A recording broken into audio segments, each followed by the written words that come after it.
بسم الله الرحمن الرحيم الحمد لله رب العالمين والصلاة والسلام على سيدنا وعظيمنا وحبيب قلوبنا وشفيع نفوسنا أبي القاسم محمد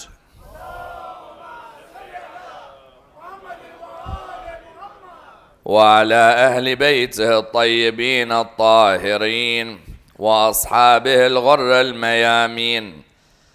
الحمد لله الذي جعلنا من المتمسكين بولاية سيدي ومولاي علي بن أبي طالب.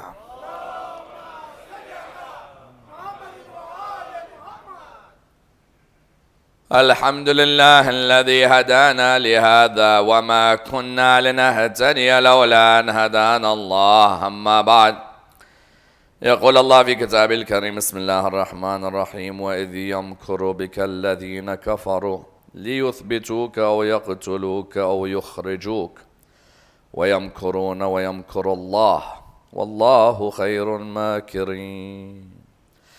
The first of our salawat in honor of Rasulullah Muhammad sallallahu alayhi wa alihi wa sallam.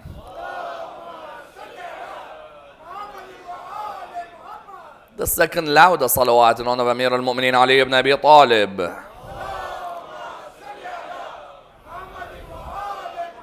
The third with your loudest voices in honor of the Imam of our time, Imam Sahib al-Asr wa zaman.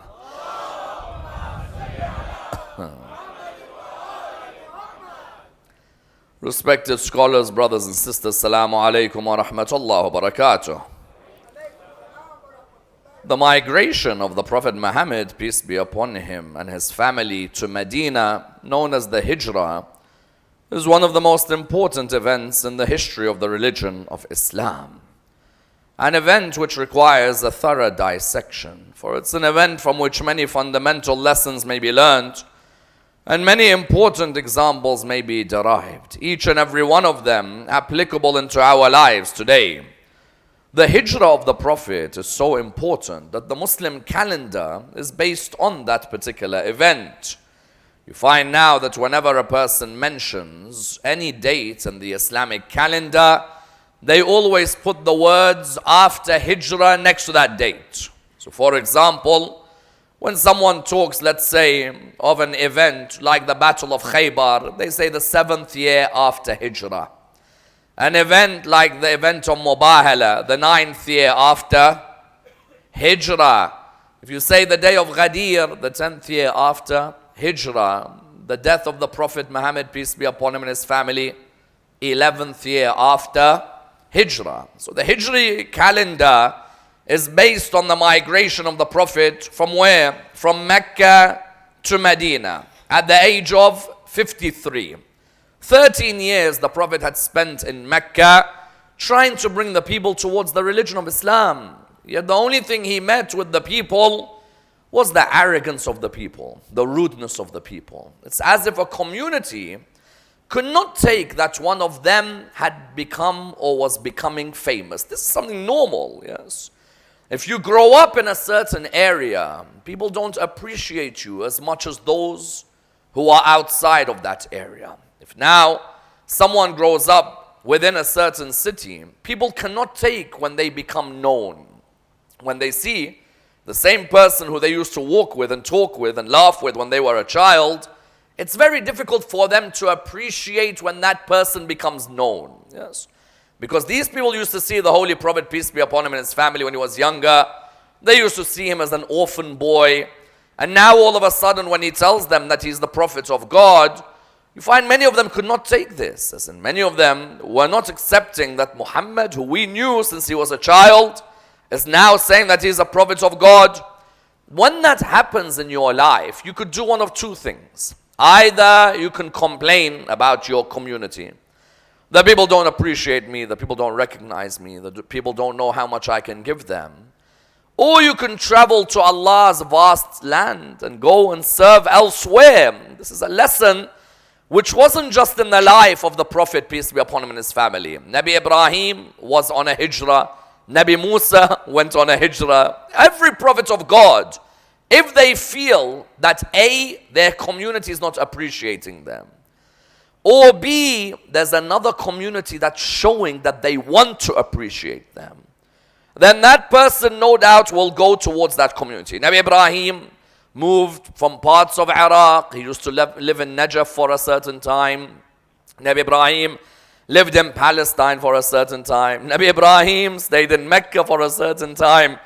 The prophets of Allah subhanahu wa ta'ala realized that if the people do not necessarily recognize our mission, then don't just make excuses. Go somewhere else and people will appreciate. Yes, there's no harm going somewhere else and propagating. Nabi Musa alayhi salam, one day he's in Egypt, another day he has to leave towards, for example, other parts of the Middle East, because he realizes that a hijrah is a way of propagating the message of Allah subhanahu wa ta'ala.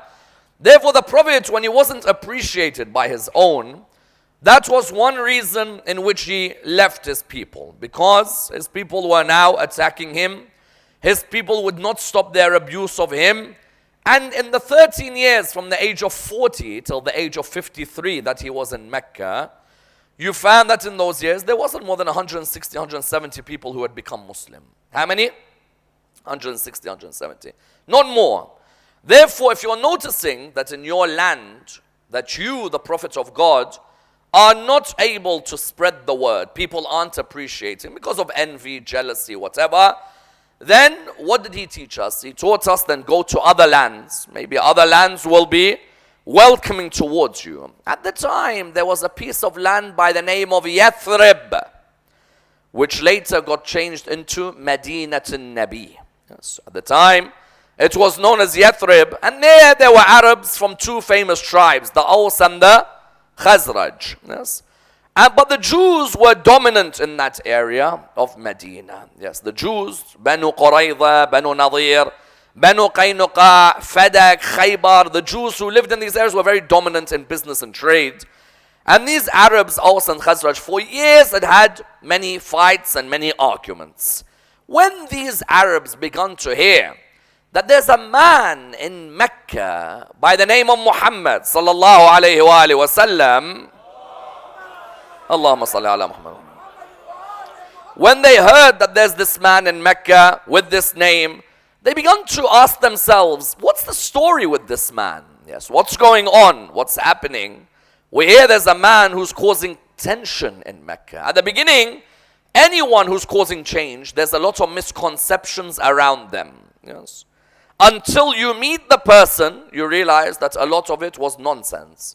By the beginning, there's all hoo-ha and this, that, this person said that, Muhammad said this, Muhammad said that, Muhammad said the other.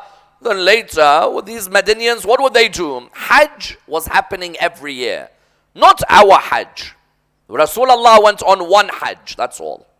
Not our Hajj. The Hajj that the Arabs used to do, we said they used to go around the Kaaba naked.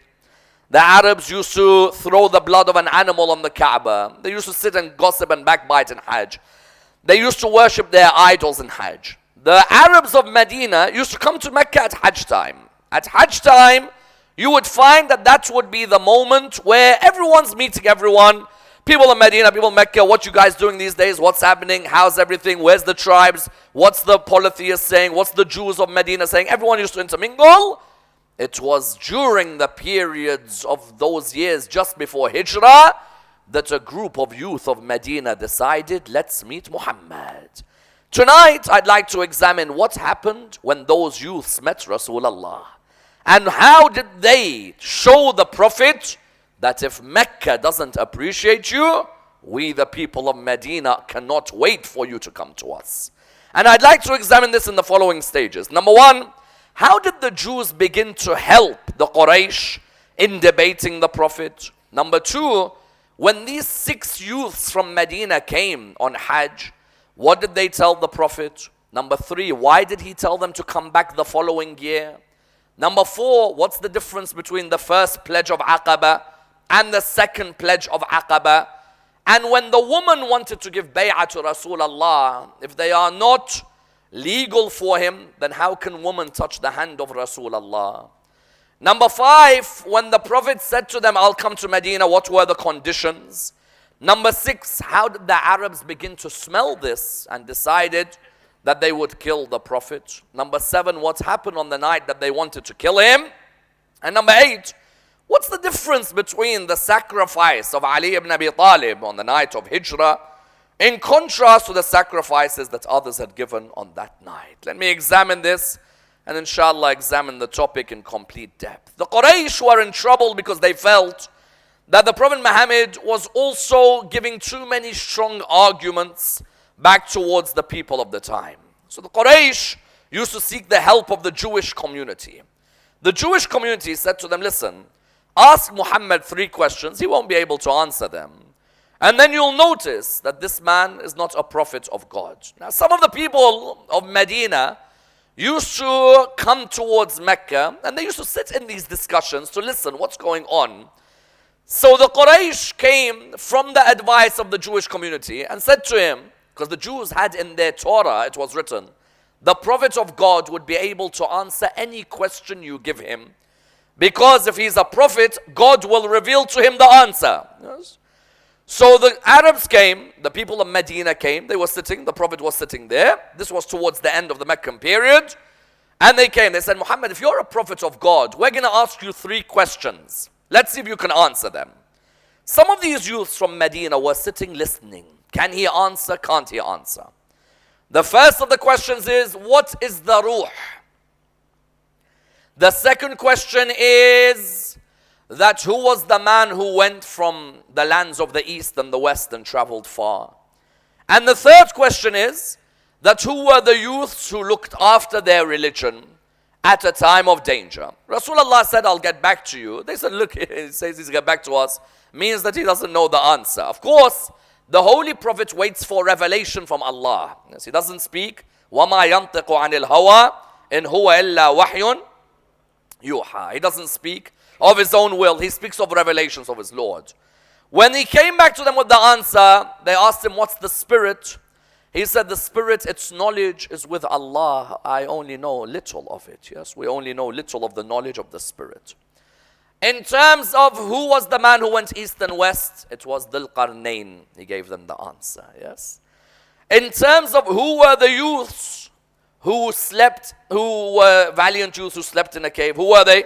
Ashab al-Kahf. When he gave these answers, many of them were shocked. How did he know these answers? The Jews weren't interested in joining the religion, even though he answered the question. But the youths of Medina began to spread a word amongst each other. They began to say that, listen, we saw in our own eyes the man answered questions no one can. But the people of Mecca don't appreciate the man. He's talking to them, no one listens. They even try to destroy him. They call him Majnoon, the insane, crazy one. Why don't we go and visit him and tell him that if Mecca doesn't appreciate you, then Medina will? 6 of them came that year, a couple of years before Hijrah. They came to meet him. When they came, said, oh Muhammad, we are 6 youths here from Medina and we want to hear you. Can we ask you questions? What's your belief? La ilaha illallah. What's your belief about the prophets of God? Adam, Nuh, Ibrahim and so on. What's your morals? What's your belief about building a moral society? You build a moral society, there should be no adultery in that society. There should be no theft in that society. There should be no alcohol in that society. General moral principles, yes? They said to him, very well, all 6 of us promise you that if the people of Mecca don't appreciate you, come to Medina. He said to them, do one thing. He said, what is it? He said, next year come back, meet me at the same place. Yes. Let me see if you're loyal or not. Because anyone could just say, come to Medina. And then you turn up to Medina and they'll do what the people of Ta'if did by throwing rocks on him. Yes. The following year, 12 youths came from Medina. 12 of the seniors came from Medina. And they pledged allegiance to the Prophet. That pledge was known as the first pledge of Aqaba. What's it called? Aqaba pledge. If you go on Google, Wikipedia, wherever you want to go, you'll find extensive articles on the first pledge of Aqaba. Aqaba is like a defile between mountains. It's a bypass. Of course, they had to talk to the Prophet secretly. Yes, you couldn't publicly come and say, hey, Abu Sufyan, we're bringing Rasulullah to Medina. Yes. And even when Abu Sufyan smelt a rumor that the people of Medina are inviting the Prophet to leave Mecca, to come towards Medina, he spoke with one of the leaders of Medina, Abdullah bin Ubay. He said to him, is this true that some of your people are coming to Mecca in Hajj time because they're talking to Muhammad and trying to bring him to Medina? Abdullah bin Ubay said, listen, I'll check everyone out. And he went and he found them. He said, what's going on? They said, nothing. We're just going to Mecca. He said, are you trying to plot something? They said, no.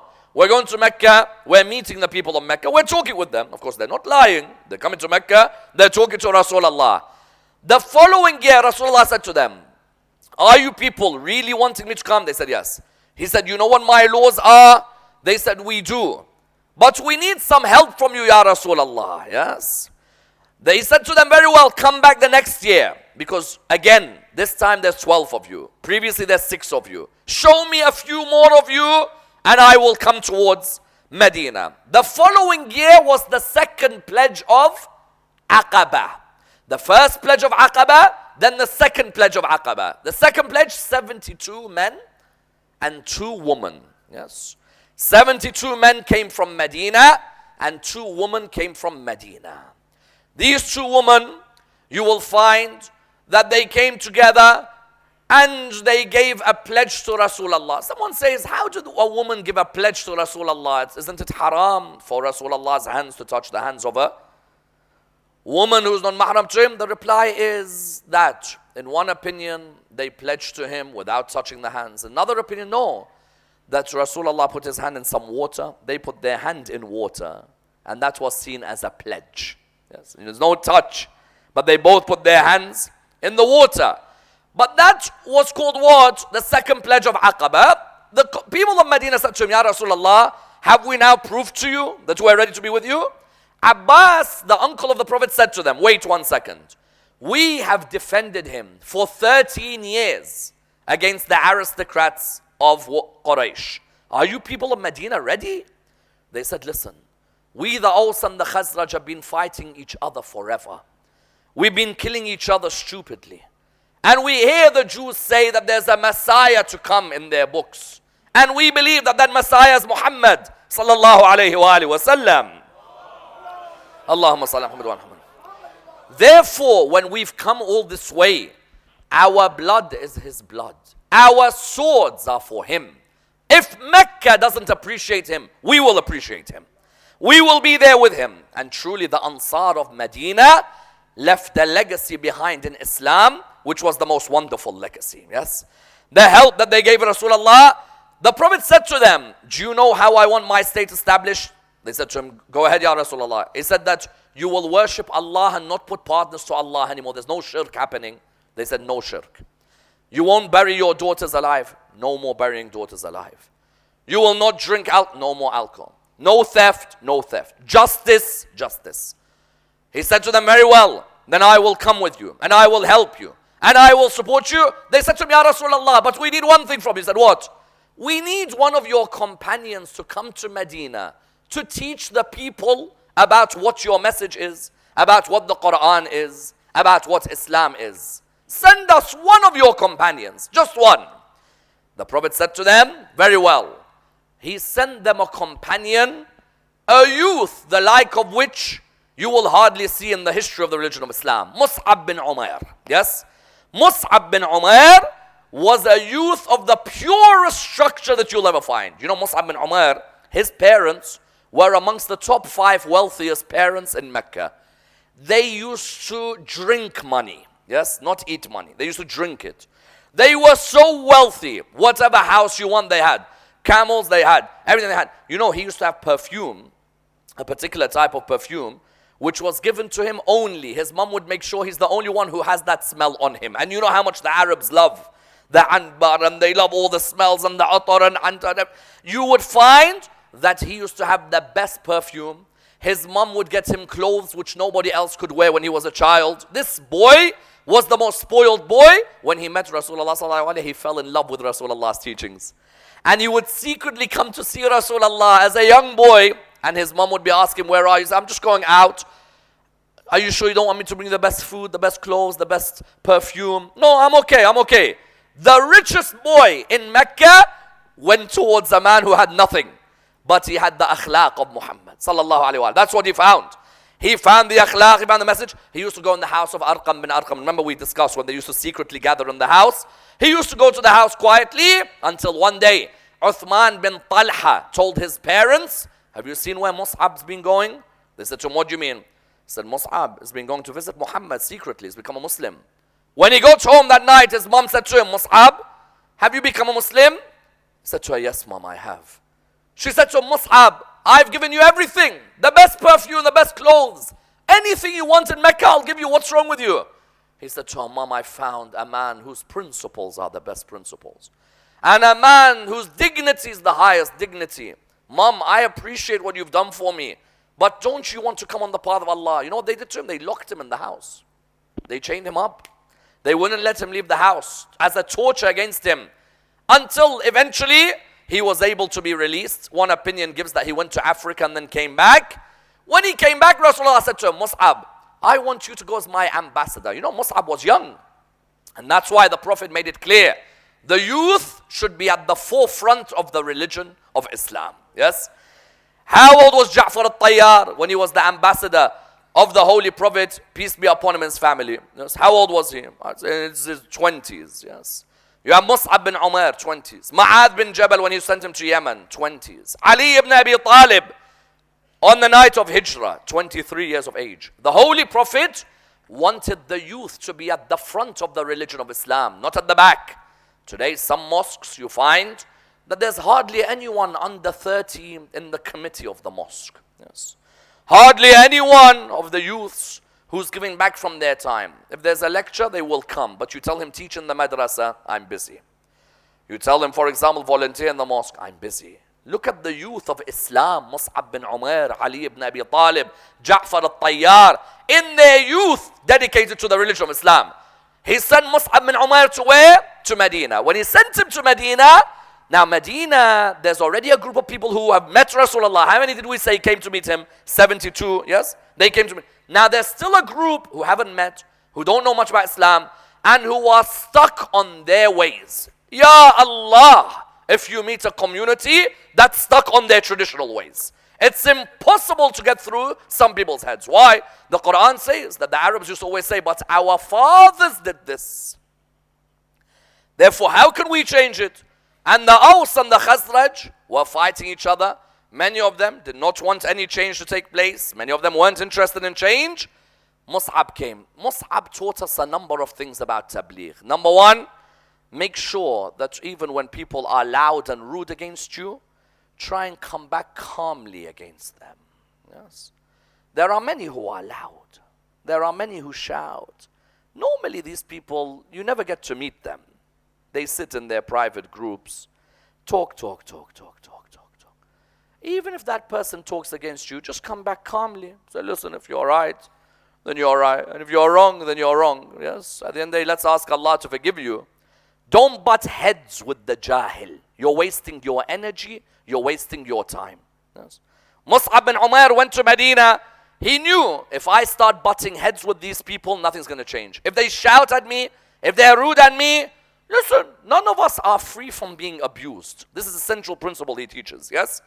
If Ali ibn Abi Talib could die in this world, and the people, when he died, the people of Sham asked, how did he die?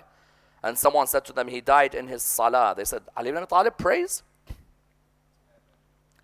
In this world, if Ali ibn Abi Talib can die with people not knowing how he really is, then how about me and you? Me and you will receive abuse. If Ali ibn Abi Talib receives abuse, all of us will receive abuse. But Mus'ab bin Umar taught, number one, if they're going to abuse me, I'll be calm. Let my akhlaq do the talking. When he went there, As'ad bin Zurara, who was one of the heads of the tribes, said to him, listen, there's two people you need to bring towards Islam. If those two come, the whole of Medina will come. Said, who? Said, Sa'ad bin Mu'adh is one, and the second is Usaid bin Hafir. These two Arabs, if you get them, thousands in one day will become Muslims. Because already there was a few thousand who had joined Islam. But Medina was a hugely populated land. If you were able to get these two. So Mus'ab bin Umar said, let's go and see Sa'ad bin Mu'adh. On their way, Sa'ad heard that Mus'ab's coming with As'ad bin Zurara. So Sa'ad told Usaid, listen Usaid, this Mus'ab bin Umar, this Meccan, has come to Medina to try and change the way we think. get up. He knew Usaid bin Hafir used to think with one thing, sword. Anyone who thinks, chop their head off. Better, save yourself the headache. Usaid bin Hafir said, very well, I'll go to him, I'll finish him off. He came, he pushed the door down. Where are you? What's going on? Who's Mus'ab bin Umair? Mus'ab said, I'm Mus'ab bin Umair. He said, you're the one? You've come to mess up our people? Mus'ab said, listen to me. If anything I say to you, just give me a chance. If I say anything wrong to you in the next whatever, then you can do what you want to me. But I have not come here to attack your people in any way. Just listen to what I have to say.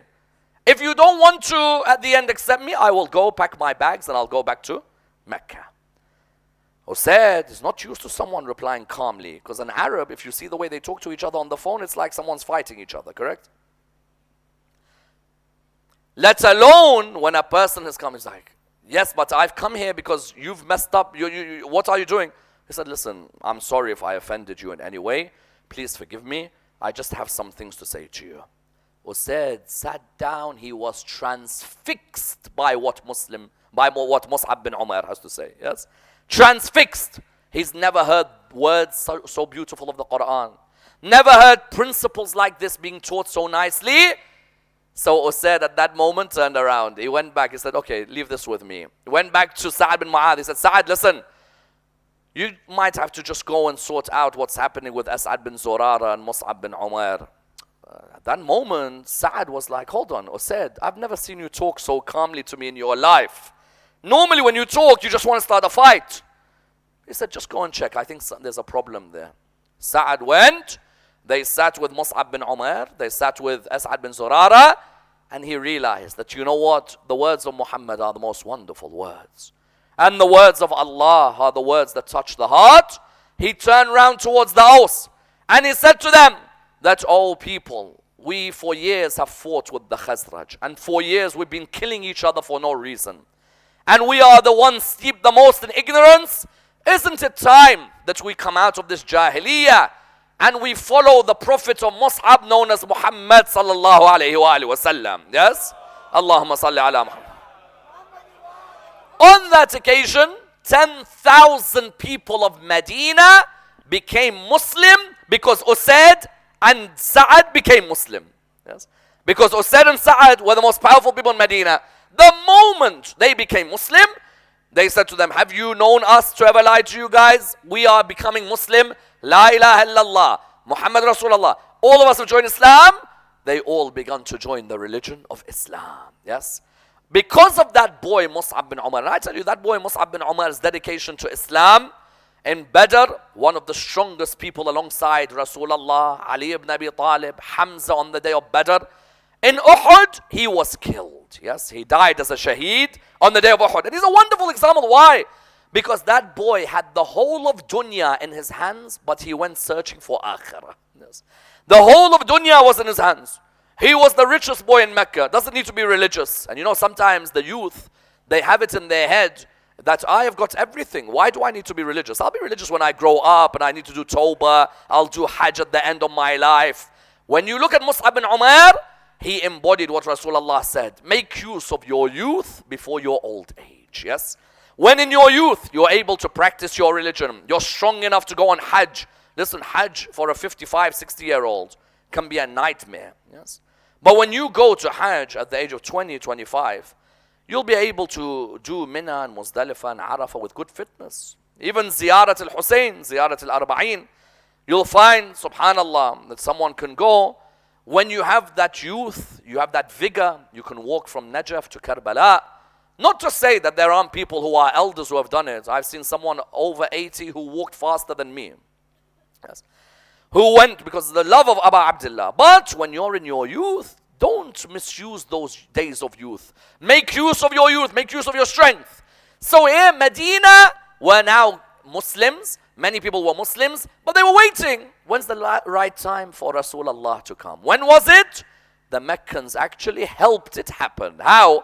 The Meccans sat down. They said, listen, there's rumors that in Medina, people have welcomed Muhammad and they're saying that any day he wants to come, he can come. What should we all do? They sat in Dar al-Nadwa. Remember Dar al-Nadwa, Jamil, Abu Lahab's wife, Hind, the wife of Abu Sufyan, Abu Jahl, Utbah bin Rabi'ah, Walid ibn al-Mughira, all of them sat. What shall we do? The Quran in Surah 8 verse 30 tells us what they plotted. وَإِذْ يَمْكُرُوا بِكَ الَّذِينَ كَفَرُوا لِيُثْبِتُوكَ أَوْ يَقْتُلُوكَ أَوْ يُخْرِجُوكَ. The disbelievers plotted to do three things. The first opinion given in the parliament was, let's house arrest Muhammad. Yes? Let's house arrest him. Let's keep him under house arrest. Because if he's under house arrest, he can't do anything. He can't go to Medina. Can he or no? If you've locked up the door of the house, you can't go to Medina. So the best thing is, they said, وَإِذْ يَمْكُرُ بِكَ الَّذِينَ كَفَرُوا لِيُثْبِتُوكَ. Yes, yuthbituk means what? Means keep you under house arrest. We'll lock up the door of his house. One of the parliament said, wait, there's a problem. If we lock up the door of his house, you're locking up the door so people don't visit him, but his family are still in the house. And there are other family members who will come. Yes, and they'll visit him. So that's not really going to do much. Another group said, yukhrijuk, which is what? Let's banish him outside of Mecca. Let him be banished to a far place outside. So what? Even if we banish him outside, what's going to happen? He's going to get more people visiting him outside. So the final opinion was what? لِيُثْبِتُوكَ أَوْ يَقْتُلُوكَ. Let's kill him. Yes. One of them said, but there's a problem. Who's going to kill him? One of them said, why is there a problem? He said, Bani Hashim and Bani al-Fadl will get revenge because they're the tribes he belongs to from his parents' side. In Arabia, you kill our son, we kill your son. So he said, how are we going to resolve this dilemma? What are we going to do? They said, let's get members of every tribe in Arabia to stab him at the same time. Because you will not know who actually killed him. You know, when you put 50 knives into one body, what was the most fatal blow? You don't know if it's all done at the same time. And therefore, no one could say they killed him. Everyone could say we were part of it. No one could say. I remember Ceausescu in Romania when they shot him. There was maybe how many men shot him on the day that he was executed, the Romanian leader. But there was 10 people. Sometimes presidents are killed by 10 people, not one. Because you can never then say who the one is who actually had the bullet that killed him. Then you won't have revenge missions happening. So they said, let's get the leaders of all the tribes of Arabia and we'll kill him. Jibreel came to him. He said to him that they have now plotted to assassinate you once and for all. Do you know how much this hurt Rasulullah? Because the Holy Prophet, peace be upon him and his family, Mecca was where he was brought up. It's his home. You know, all of us, you know, part of Islam, there is a hadith of the Prophet, love of your country is a part of faith. Love of your homeland is a part of Iman. So obviously Rasulullah loves his homeland. And now his own people have decided that they're going to stab him up while he's in his bed. Jibreel said to him, وَإِذْ يَمْكُرُ بِكَ الَّذِينَ كَفَرُوا لِيُثْبِتُوكَ أَوْ يَقْتُلُوكَ أَوْ يُخْرِجُوكَ. Yes. But the ayah then continued, وَيَمْكُرُونَ وَيَمْكُرُ اللَّهُ وَاللَّهُ خَيْرٌ مَاكِرِينَ. They plot, and Allah plots, and Allah is the best of those who plot. What's the difference between the makr of Allah and the makr of man? Man plots, Allah ends the plots. Yes. You can't say Allah is a plotter because that reduces from Allah. Yes. As someone who plots needs to do something in disguise, Allah doesn't need to do anything in disguise.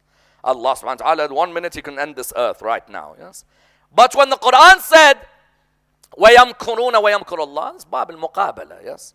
Which means that they plot and Allah will finish their plot. For Allah is the greatest of plotters. I've always said this.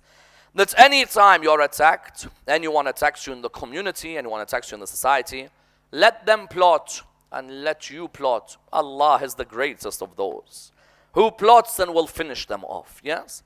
When this was said, Jibreel said to him, Allah has ordered, listen to the hadith. Allah has ordered you to ask the son of Abu Talib to sleep in your bed. Allah has ordered, yes. When it said Allah has ordered, what does it mean? It means out of all of your Sahaba in Mecca, Allah believes there's only one who can do this job properly, and that's Amir al-Mu'mineen, salawatullah wa salamu alayhim. Allahumma salli. Rasulullah went to Imam Ali ibn Abi Talib. He said to him, Ali, there's a plot to assassinate me. Jibreel has informed me of the plot. He said to him, Ali, are you willing to sleep in my bed on this night? I'm going to have to leave for Medina. The people of Medina are waiting for me. The people of Mecca want to kill me. Are you ready to sleep in my bed, O Ali, on this night? Because there's 3 favors I need from you. He said, what are they? He said, number 1, the deposits of the Quraysh who hate me, give it back to them. The people who want to kill him, they used to come to him when no one's looking and say, listen, you know you're the most trustworthy guy in Mecca. Can I leave some gold with you?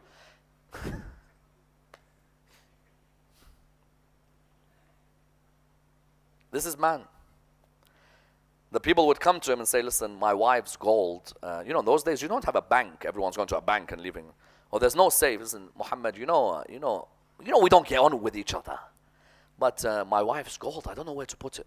Can I leave it with you? But don't tell anyone I've left it with you, because you're Sadiq and Ameen, so you're the best person. And Rasulullah wouldn't turn around and say, why are you hating me? Or why should I? He said, no problem, I'll take it. Come back to me, I'll give it back to you. So Rasulullah told Imam Ali ibn Abi Talib, listen, the ones who want to kill me, their wives and their gold is with me, and their goods are with me. Give it back to them, please. So that I am not known as someone who was not trustworthy. Secondly, the Fatimas. Fatima, your mom. Fatima bint Asad, Ali's mom. Fatima al-Zahra, my daughter. Fatima, daughter of Hamza bin Abdul Muttalib. Bring them with you to Medina. I'm going to leave secretly in the night. I can't take Fatima al-Zahra with me. I can't take your mom with me. I can't take Hamza's daughter Fatima with me. So, you bring them back with you. And I'll meet you in Medina. Are you ready to sleep in my bed that night? He said to him, Ya Rasulullah, will you be secure if I sleep in your bed? He said to him, yes. He said, then my soul is sacrificed for your soul. And my body is sacrificed for your body. Yes. There is a hadith which says, in the heavens, Allah spoke to Jibreel and Mikael at this moment. He said to them, O Jibreel and Mikael, do you prefer to worship me all your life? Or are you ready to sacrifice your life for me? They said, we're ready to sacrifice our life, but we prefer to worship.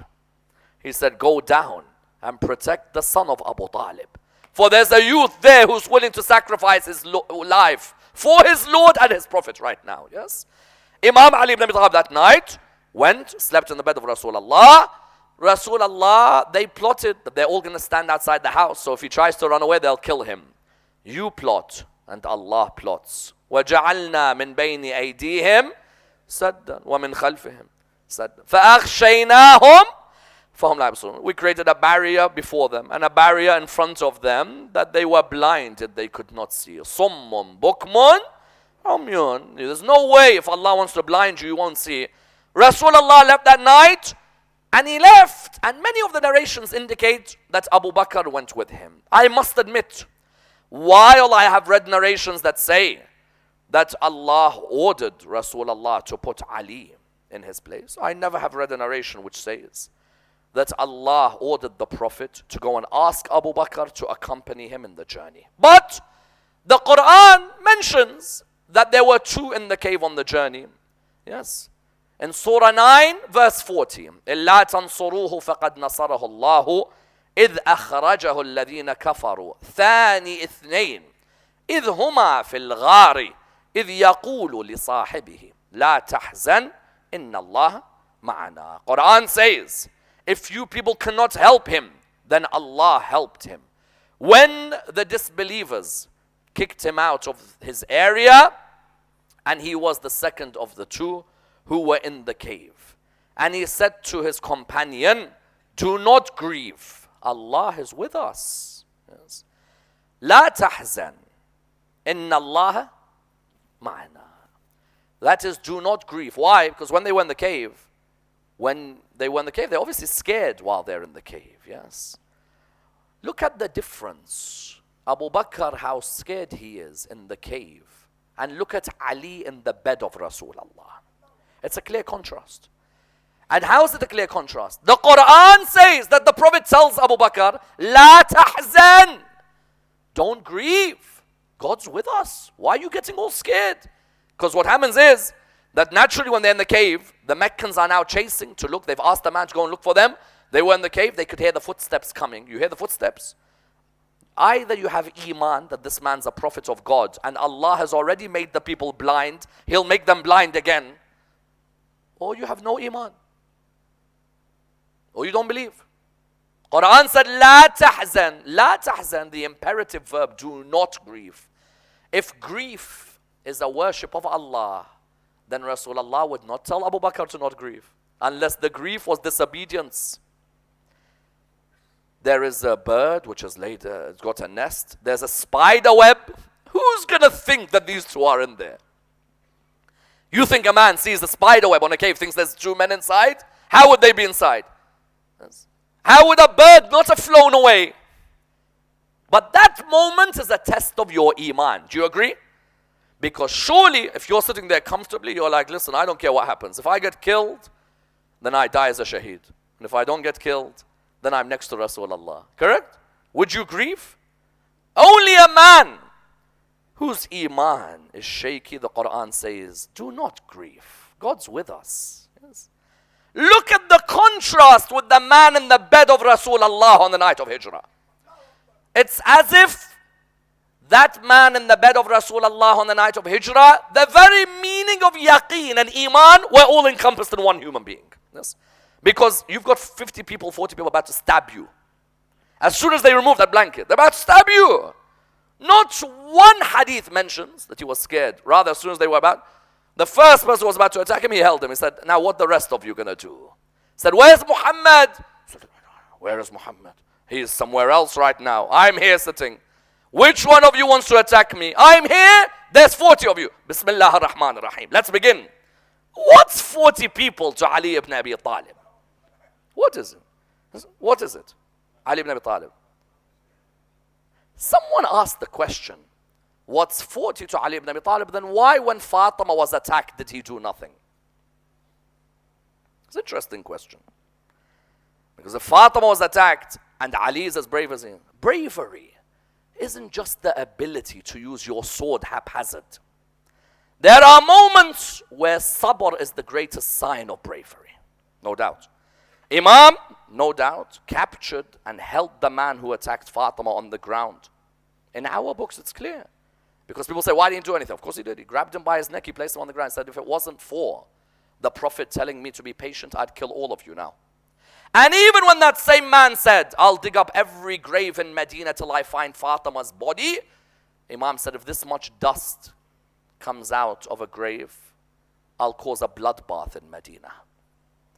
While Fatima was alive, she's the wasiyah of her dad. When she dies, she's my responsibility. I will cause bloodbath. Ali ibn Abi Talib is not someone who's scared. But don't always think of Ali's bravery as a sword. There are moments when an act of patience is a greater act of bravery. Believe you me. That's a greater act than haphazardly. Imam Ali ibn Abi Talib, therefore, on that night, slept in the bed. And then afterwards, what did he do? He said, listen, any of you want to fight me? Go ahead. All of these guys backed away.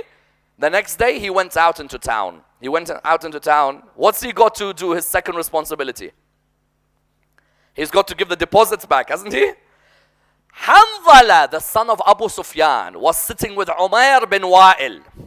Hanzala said to Umair, he said to him, listen, have you heard the rumor? Muhammad's left Mecca, he's gone to Medina, he's on his way to Medina. Ali, son of Abu Talib. He said, yeah, I know Ali ibn Abi Talib. So Ali ibn Abi Talib is the one looking after the deposits of the people. So then Umar said, so what are you thinking? He said, listen, I've got a great idea. He said, are you willing to do something? He said, what? He said, go to Ali ibn Abi Talib and say that you left a lot of gold with Muhammad. He said, but I haven't. He said, but how does Ali know? He said, but I haven't left any gold with him. He said, listen, if you do this, I'll give you a couple of Hind, the wife of Abu Sufyan, I'll give you a couple of her necklaces. That's your commission. Go and tell Ali that Muhammad, we left with him 100, let's say, mithqal of gold, and we want it back, please. How sly he is. Because he knows Rasulullah's not there. It's like going to a bank. You know you haven't left anything, but there's a new manager, and you're like, but it wasn't my account. Check. So he came to Imam Ali ibn Abi Talib. He said to him, Ali, he said, yes. He said, you're the one who's in charge of the deposits that we left with Muhammad. He said to him, yes, I am. He said, well, you know, there's 100 mithqal of gold he owes me. Give them to me, please. He said, you have witnesses? Ammar is looking around thinking, damn, I don't have any witnesses. Hanzala bin Abu Sufyan is looking at him. He's like, oh my God, you're right. You know, we don't have any. He said, yeah, I do. He said, who? He said, Hanzala bin Abu Sufyan. It's a good start. Abu Jahl and Abu Sufyan. MashaAllah, what a set. Ali said, so I'm going to ask them. He said, no, you don't have to ask them. Take my word. Muhammad's gone now. He said, no, let me go and ask them. Imam knows the more random the time he asks those two, the different answers he will get. So Imam went to Abu Jahl. Hey, Abu Jahl. He's like, yeah. He goes, Hanzala, son of Umar bin Wa'il, is there like some gold which you saw him give Muhammad? Abu Jahl's like, never seen the thing. I don't even know who you're talking about. Imam said, okay, thank you. Abu Sufyan, he went to him, he said, yeah, I think I did. Fajr time, yeah.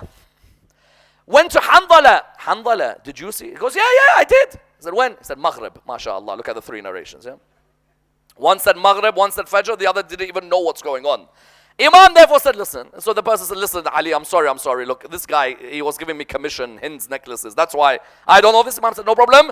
Imam gave them the earrings away, gave this, gave that, gave everyone their deposits back. Then Imam took Fatima al-Zahra with him.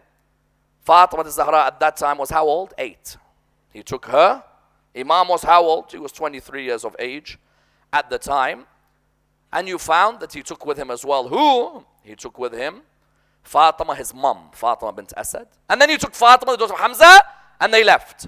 When they left, Rasulullah had already reached where? He reached Medina. People were waiting for him. The whole of Medina came out to welcome him.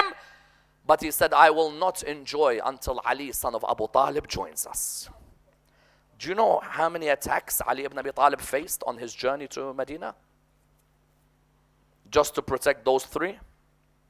He had scars all over his body from attacks. Because it was not easy. They knew if we can get Ali ibn Abi Talib out of the way, Muhammad loses a main soldier. So they all positioned themselves on the way from Mecca to Medina to attack Ali.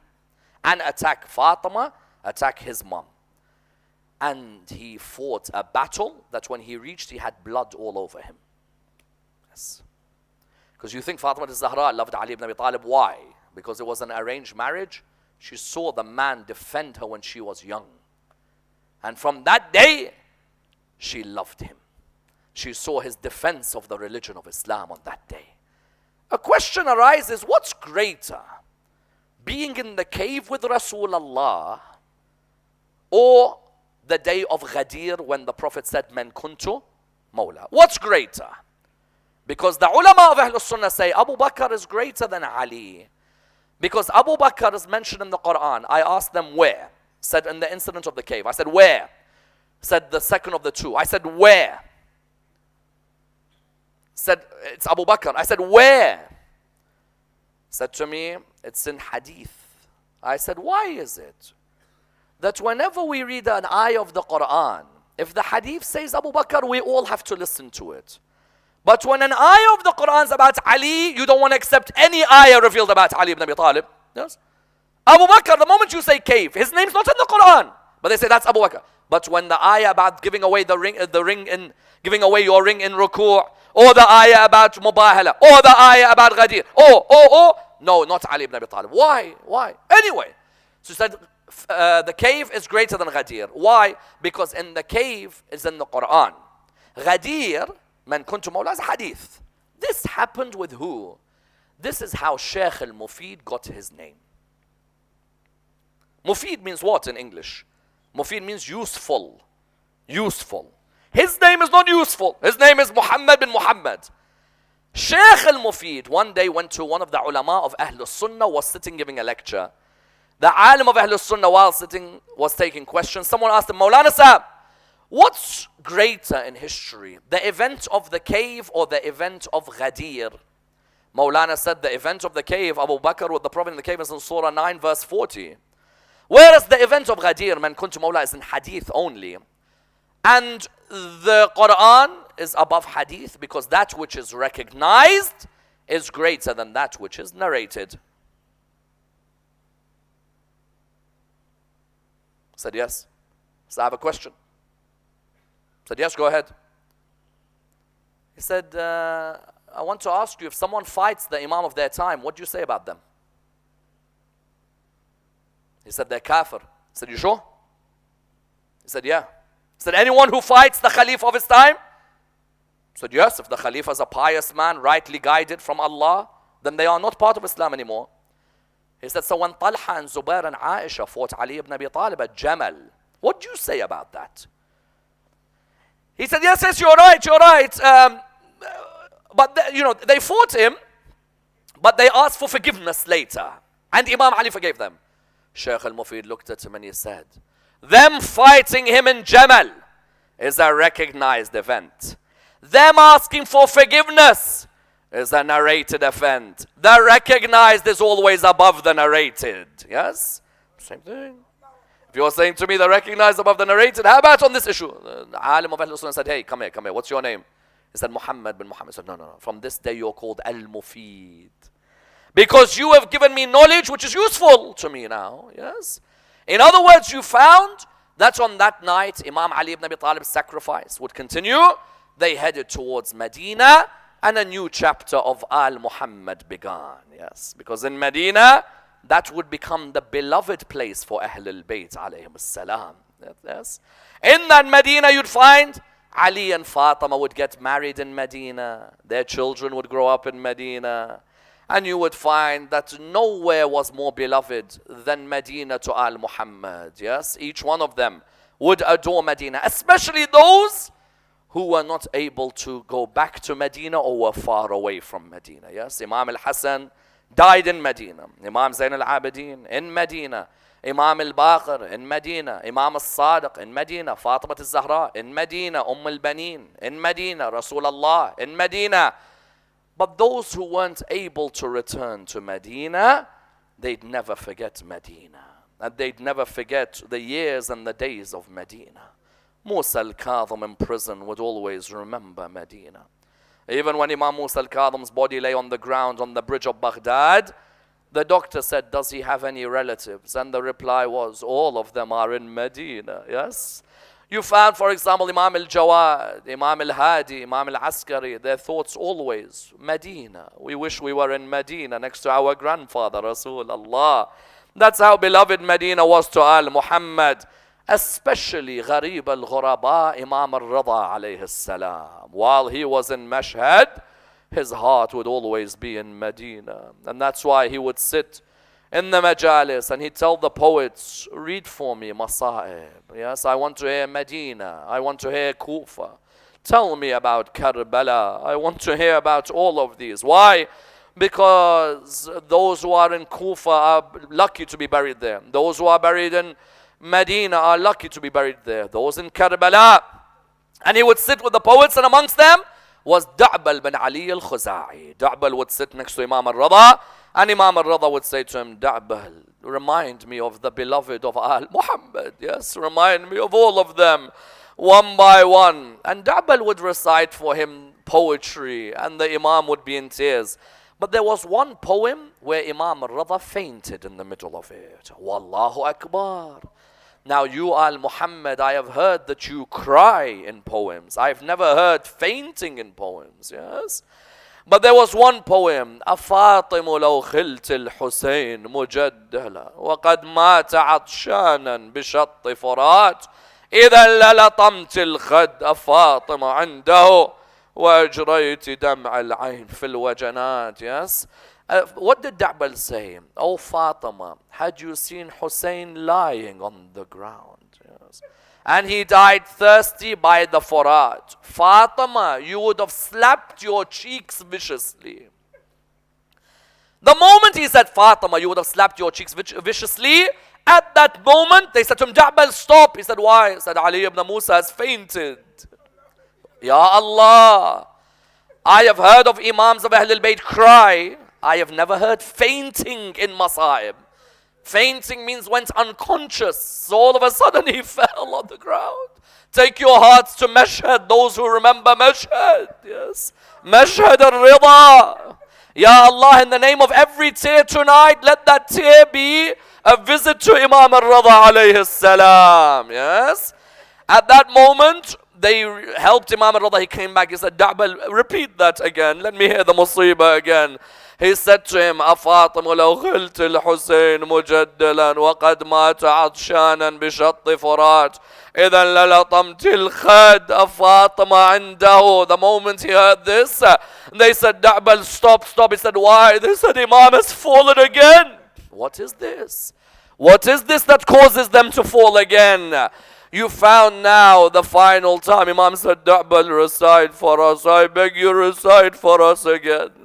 The moment he said to him to recite, Da'bal began with the recital again. Yes, when he began, the Imam was listening. He heard him recite, فاطمة لو خلت الحسين مجدلا وقد مات عطشانا بشط فرات. Yes.